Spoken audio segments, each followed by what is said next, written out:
Welcome back to another episode of the North Star Takes podcast. I'm Bailey Policki. He's Jacob Liberta. We're a Minnesota sports podcast. So if you're a Minnesota sports fan, please hit that subscribe button. And if you're a Minnesota Vikings fan, give this video a like. We're going to be talking some Vikings here, kind of a mini game preview for the Chicago Bears, because there was some news over the weekend as the Vikings have cut Breeland, the very controversial corner that has been on this team. He's had his highs. He's definitely had his lows. He's had some tweets going after fans. Apparently now he got into it with the coaching staff during practice, took his cleats off, kind of stormed off the practice field. Sound like, according to reports, it sounds like Dalvin Cook was like kind of telling him to back off, basically, like stay in your lane. So him and Dalvin were kind of getting into it. Rick Spielman kind of had to jump in to intervene. What are your thoughts as you hear this? I mean, to me, it's not really surprising because he's just seemed like a loose cannon the entire time he's been here. But, I mean, for them to just straight up cut him as we're kind of trying to make a playoff push, he was a starting corner.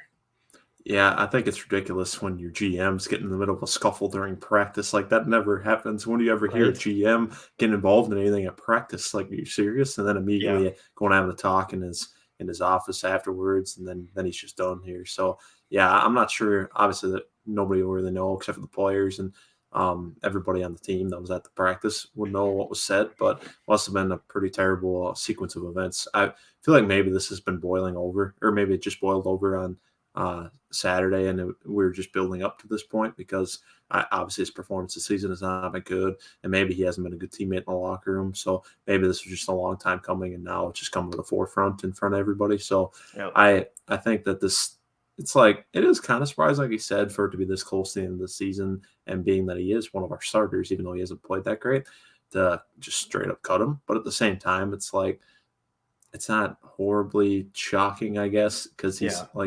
like you said, he's kind of a loose cannon. So I mean, that you kind of got to get rid of that if you're really trying to get serious and focus and try and eliminate distractions as you're trying to make this push for the playoffs. Absolutely. And this gives a guy like Cameron Dantzler, a great opportunity to play opposite Patrick Peterson, which, Mhm. you and I have been saying Cam Dantzler should be the starting corner opposite Peterson this whole time. Yes. And I think I saw a tweet the other day.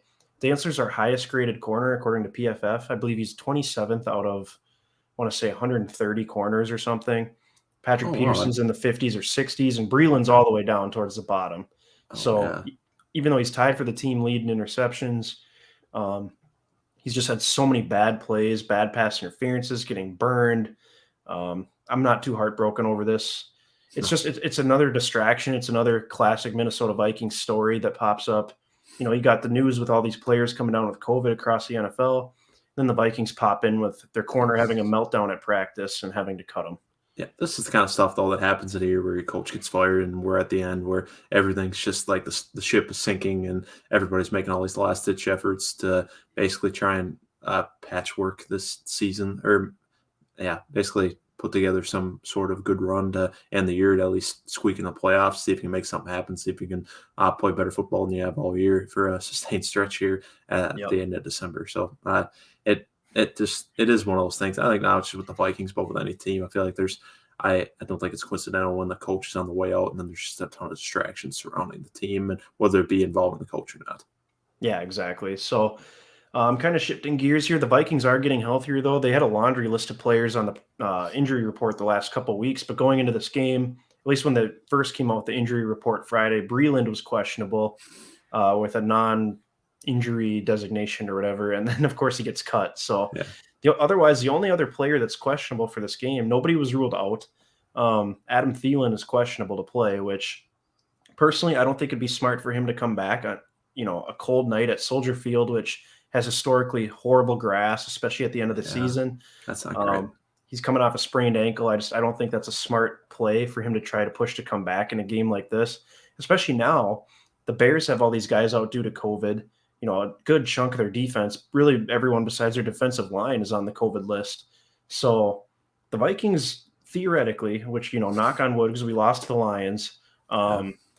theoretically should not have an issue tomorrow, or I guess, yeah, when we release this, it'll be Monday, but tomorrow night against the Chicago Bears. So what are your thoughts on that going into that game? Yeah, it should be a win. And as far as our playoff hopes go, this has to be a win. I think you have to win both these games against Chicago if you're going to have any shot at the playoffs, because the way I see it, anything less than 3 wins at the end of the year here does not get you in any scenario, really, or any realistic scenario, I should say. Yep.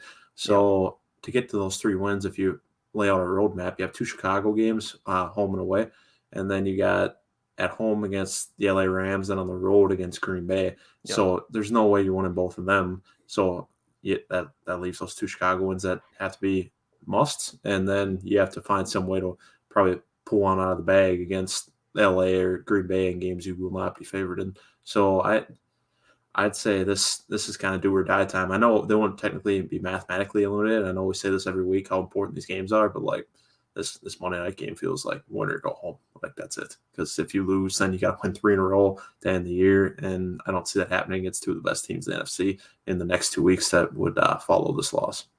Absolutely. I'm with you 100%. If you lose to the Bears, you can stick a fork in them because obviously you got the Rams coming to town, and they've been looking really good lately. They just beat the Cardinals last week. Mm-hmm. Their game got postponed to Tuesday now this week, so remains to be seen. I think they play Seattle, right? Yep. Let's see. So that'll probably be a win for the Rams too. But getting them on a short week, I guess, could be advantageous in some ways, but we'll see.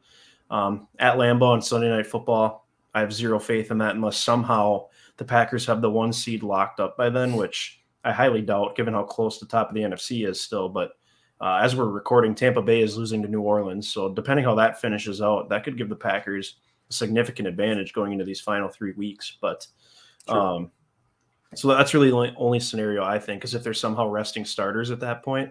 Mm-hmm. And then by the time you get to last week of the regular season, Chicago at home, it could mean absolutely nothing. We could be eliminated by then.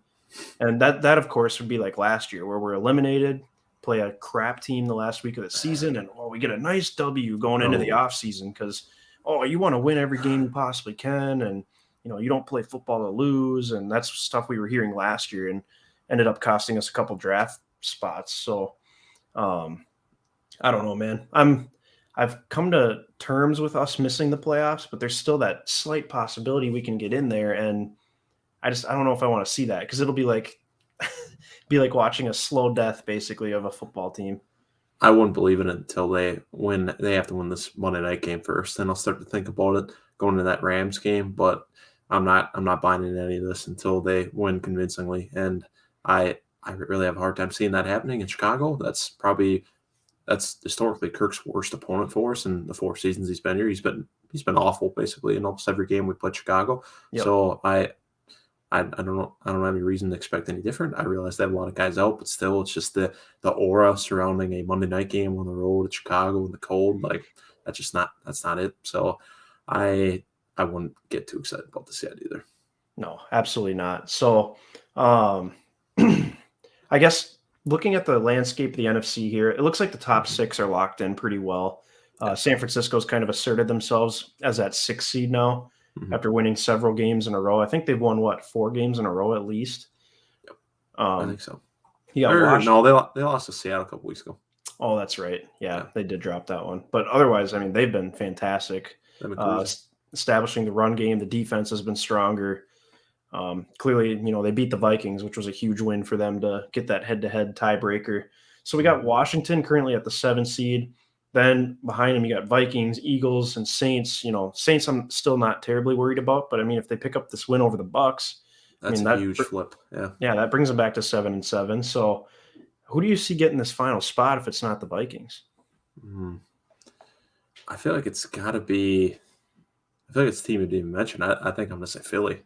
I like what Philly's doing just because I think they got good momentum recently, and they also are playing a bunch of games against teams in their own division. Even if they can't beat Dallas, I think they can win pretty convincingly against a really banged-up Washington team and also against a disastrous Giants squad. So I actually like Philly to get that last spot, but again, if New Orleans, it remains to be seen. If New Orleans wins this game or not, it could change things because kind of mark this down as an L for them. But if they win this, then again, they're also playing their own division against like Atlanta and Carolina, and I think they can win those games if they can win tonight against the Bucks. For sure. So, truthfully, it's got to be, I'd say New Orleans or Philly, but a lot rides on that Tuesday night game, Washington, Philly. I think. Yeah, for sure. It'd be something to see Taysom Hill in the playoffs. That would be extremely sad to watch when you have Kirk Cousins making all this money, and instead of him being in the playoff, it's Taysom Hill leading the Saints. And maybe you get Taysom Hill and the Saints playing in Tampa on Wild Card Weekend again. Yeah, just like tonight. That'd be wild. So quickly before we wrap up here, what's one thing you're looking forward to in the Monday night game here against the Bears? What's one thing you're watching for? Well, for personal agendas, I would say for Darnell Mooney's success against the Vikings for fantasy football. But as far as our own squad here, I would say I kind of want to just see Jefferson shine and on Monday night in front of everybody, national audience. I think that'd be great. I think that's what I think he deserves all the recognition in the world. I think he's easily a top 5 receiver. I'd say one of the very best in this league. You could make a case he's the best, but I think that's probably what I want the most, or that's what I want to happen the most. Yeah, I agree with you, and hopefully he's able to do it. I saw Jalen Johnson's on the COVID list. Basically, their whole defensive backfield is on the COVID list, so that should make things a little easier for him. The thing I'm looking forward to most is this new offensive line grouping. Now that Darrisaw's back, you'll have Cleveland at left guard, Bradbury at center, Mason Cole at right guard, and Brian O'Neill at right tackle. That's the way they're rolling? I believe so. That's the way they've been practicing this week. So I think if this is the third game in a row with Bradbury and Mason Cole, and we know that Bears defensive line gives our interior troubles. If those guys can hold up, I'll be pretty impressed. Like, that'd be a very good sign, I think, if Bradbury and Mason Cole can kind of hold their own for the third game in a row. So I guess kind of another thing I'm looking forward to is if Zimmer has any issues containing Justin Fields, because Zimmer tends to struggle against some of these younger rookie quarterbacks that are mobile, that can move. So I don't know. That'll be an interesting battle as well, even though the Bears really don't have any weapons for Justin Fields outside of Darnell Mooney. I also think Zim and really any defensive coach like playing quarterbacks and important players like this that have a lot of tape out there. Like obviously Fields, there's very limited tapes. It's his rookie year, and he's been in and out of the lineup, so there isn't really a ton to watch there. Absolutely. So we'll see how it goes. We'll be looking forward to the game, and I guess at this point, hopefully they can pull out a win, because cheering for losses at this point, I don't know. It feels like it's too late, I guess, but I don't know though, because like Atlanta lost today. They had the same record as us coming into today, correct? That's true. And now they're holding the top 10 pick as we're currently talking. So that's true. A loss could slide us up pretty far, but yeah, I guess you never know. Just throwing that out there. But I guess there's a silver lining to either way the game goes. Exactly. Should be a win-win. Should be. So that'll do it for this edition of the North Star Takes podcast. Like I said before, if you're new to the channel or if you're a Minnesota sports fan, please hit that subscribe button. If you're a Vikings fan, give this video a like. It'll help us reach other Minnesota Vikings fans. Leave your comments below how you're feeling about this Monday Night Football game. If you think the Vikings are going to win, if you think they're going to lose, what you're most looking forward to, if you're excited for a potential playoff push, or if you just really don't care at this point. Leave all your comments below. Give us a follow on both Twitter and Instagram, and thanks for watching.